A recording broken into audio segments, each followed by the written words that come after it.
नमस्कार, आप देख रहे हैं 4 पीएम और मैं हूं आपके साथ सिमरन। दोस्तों, बिहार की राजनीति में जिस खेले का इंतजार था वो आखिरकार पीएम साहब के चाणक्य जी ने कर दिया है। लेकिन बड़ी खबर है कि ये खेला नीतीश कुमार के हक में नहीं बल्कि उनके राजनीतिक करियर की आखिरी ईंट साबित होने वाला है। अभी तक जिस नीतीश कुमार को लगता था कि वो जब चाहे पलटी मारेंगे और बीजेपी उनके कदमों में बिछ जाएगी, आज उन्हीं नीतीश कुमार को दूध में से मक्खी की तरह बाहर निकाल फेंकने का फुल प्रूफ प्लान जो है वो आ गया है। दावा सामने आया है कि बिहार में सीएम का नाम तय हो चुका है और खबर तो ये भी है दोस्तों कि खुद नीतीश कुमार झुक के इसका ऐलान करने पे मजबूर हैं।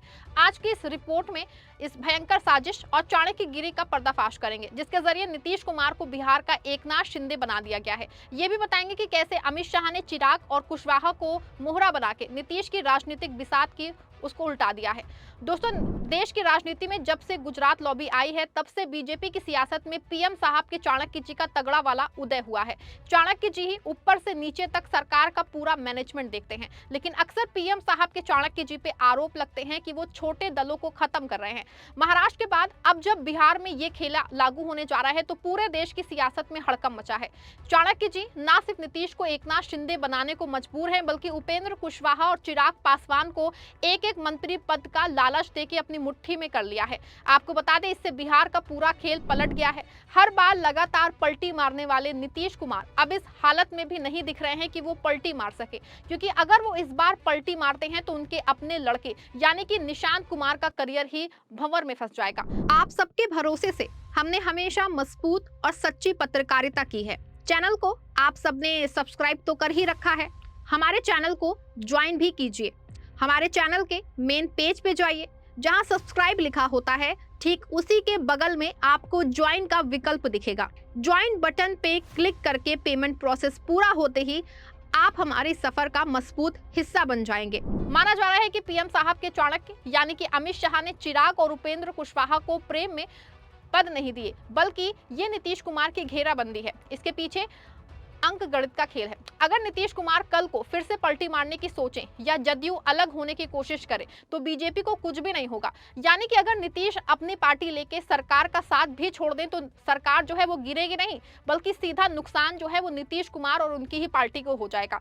ऐसे में साफ है दोस्तों कि शाह ने नीतीश कुमार की बार्गेनिंग पावर को जीरो कर दिया है। अब नीतीश के पास ना वोट बैंक बचा है, ना ही गठबंधन में अब वो रुतबा रह गया है।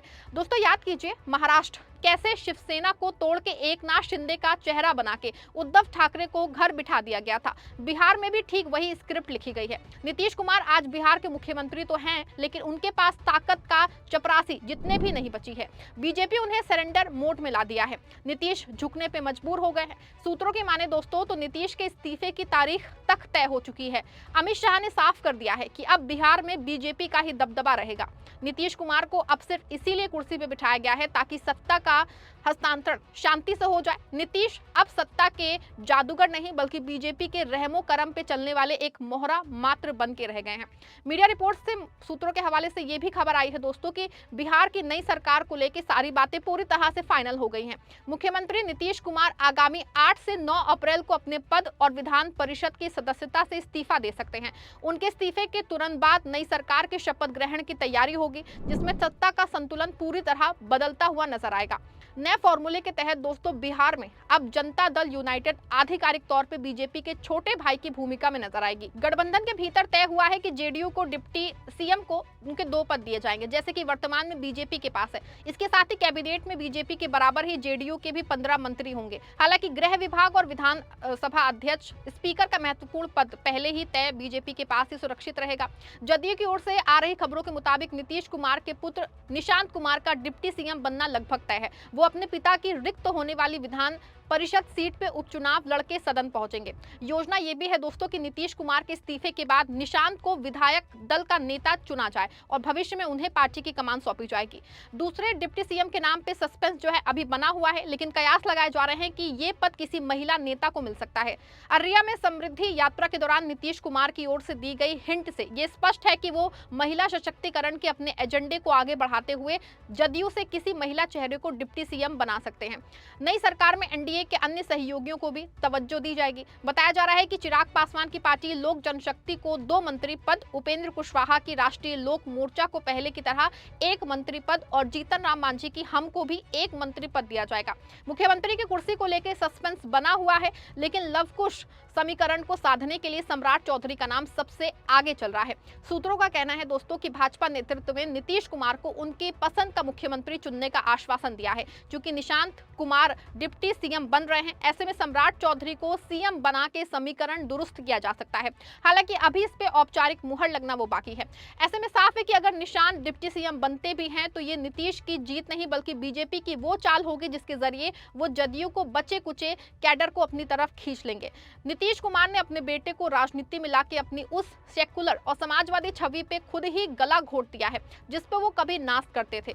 अमित शाह ने वो फील्डिंग सेट की है कि अब बीजेपी को किसी बैसाखी की जरूरत नहीं पड़ेगी। जेडीयू के पास 85 सीटें जरूर हैं, लेकिन उनके कई विधायक आज बीजेपी के संपर्क में हैं। शाह ने संदेश दिया है कि बिहार में रहना है तो बीजेपी बीजेपी कहना है। अब नौकरशाहों की पोस्टिंग हो या सरकार के बड़े फैसले, सब कुछ दिल्ली के झंडेवालान और शाह के बंगले से तय होगा। नीतीश कुमार हो या फिर निशांत कुमार अब सिर्फ फाइलों पे साइन करने वाली मशीन बन चुके हैं। बीजेपी ने उन्हें स्थिति में ला दिया है दोस्तों कि जहां वो ना तो इधर के रहे हैं और ना ही उधर के। हालांकि दोस्तों बिहार की जनता देख रही है कि कैसे एक दौर के सुशासन बाबू आज चाणक्य जी के सामने नतमस्तक है। ये जंग नीतीश की कुर्सी की नहीं है, ये जंग बिहार के वजूद की है, जिसे नीतीश ने अपनी कुर्सी बचाने के चक्कर में बीजेपी के हाथों ही बेच दिया है। अमित शाह को लग रहा है कि उन्होंने बिहार फतेह कर लिया है, लेकिन क्या बिहार की जनता इस धोखे को बर्दाश्त करेगी? क्या नीतीश कुमार का ये सरेंडर उन्हें इतिहास में कमजोर नेता के तौर में दर्ज कराएगा? आपको क्या लगता है, क्या नीतीश कुमार ने अपने राजनीतिक आत्महत्या कर ली है? क्या अमित शाह ने बिहार की जनता के जनादेश का अपमान किया है? आप जो भी सोचते हैं अपनी राय कमेंट बॉक्स में जरूर दीजिएगा। वीडियो को लाइक और शेयर भी करिएगा।